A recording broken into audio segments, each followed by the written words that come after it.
ஹரி ஓம். மக்களே, நண்பர்களே, எப்படி இருக்கீங்க?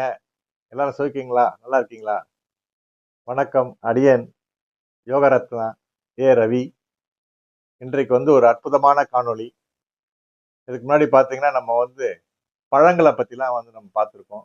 நம்ம பீஸ் ரவி டிவில. பழங்களுடைய மருத்துவ பலன்கள் எல்லாம் பார்த்திருக்கோம். மேற்கொண்டு பார்ப்போம். பட் இதுக்கு நடுவுல பார்த்தீங்கன்னா, இப்போ ஒரு நாட்டு மருந்து சப்ஜெக்ட் உள்ளயே கொஞ்சம் போவோம் நம்ப. அ இன்னைக்கு அற்புதமான காணொளி. முகம் மற்றும் வாய். அத பத்தி தான் நம்ம இன்னைக்கு பார்க்க போறோம். அடுத்த எபிசோட்ல வேற வேற நாட்டு மருந்துகள்லாம் எந்தெந்த பகுதிக்கு எது எதுக்கெல்லாம் பயன்படுது அப்படின்றதையும் விளக்கமா உங்களுக்கு கொடுக்க போறேன். இப்போ இன்னைக்கு பாத்தீங்க, ஏன்னா எல்லாத்தையும் ஒரே நாள்ல கொடுத்தோம்னா உங்களுக்கு கன்ஃபியூஷன் ஆயிடும். சரிங்களா? அதனால இன்னைக்கு முகம் மற்றும் வாய் இதை மட்டும் தான் நம்ம இன்னைக்கு பார்க்க போறோம். அதுக்கு முன்னாடி அடியனை பத்தி ஏற்கனவே முன்னுரையில பழங்கள் விஷயத்துல தான் நம்ம சொல்லும் போது என்னை பத்தி சொல்லியிருக்கேன்.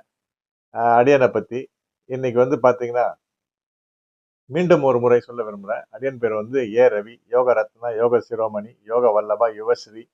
கடந்த 1987ஆம் வருடத்திலிருந்து யோகா பயிற்சி கொடுத்துட்டு வந்துட்டு இருக்கேன். இங்க சென்னையில யாருக்காவது கிளாஸ் தேவைப்படுதுன்னா அடியனை 9840104526 என்ற கைபேசி எண்ணுக்கு கால் பண்ணுங்க. உடனே நான் உங்க இல்லத்திலேயே உங்களுக்கு கிளாஸ் எடுத்துருவேன். வீட்டுலனா வீட்டுல, ஆபீஸ்னா ஆபீஸ், கம்பெனினா கம்பெனி, எங்க வேணாலும் சொல்லுங்க, எடுக்கிறேன். குழந்தைகள் முதல் முதியோர்கள் வரை ஒரு 100 வயதா இருந்தாலும் பரவாயில்ல. அதே நேரத்துல பாத்தீங்கன்னா உடல்ல கொஞ்சம் ஏதாவது பாதிப்பு இருக்கவங்களா இருந்தாலும் சொல்லுங்க. அவங்களுக்கு ஏத்த மாதிரி நம்ம எடுக்கலாம். அவங்கள அப்படியே விட்டுற வேணாம். யோகா எல்லாருக்குமே கொடுக்கலாம். இதை பாத்தீங்கன்னா 1987ல இருந்து இந்தியா மற்றும் பல பிற நாடுகளிலும் நான் யோகா பரப்பியிருக்கேன். அதாவது Australia, Japan, Switzerland, Italy, France, Belgium, Holland போன்ற நாடுகள் எல்லாம் பரப்பியிருக்கேன். மேலும் உலக நாட்டில இருந்து பல பேரும் யோகா பயனடைஞ்சிருக்காங்க. நிறைய பேருக்கு பரப்பிட்டு தான் இருக்கும், இன்னும் பரப்பிட்டு தான் இருக்கும். அதெல்லாம் பாத்தீங்கன்னா உலக அமைதி காப்பாளர், வேர்ல்டு பீஸ் மேக்கர்.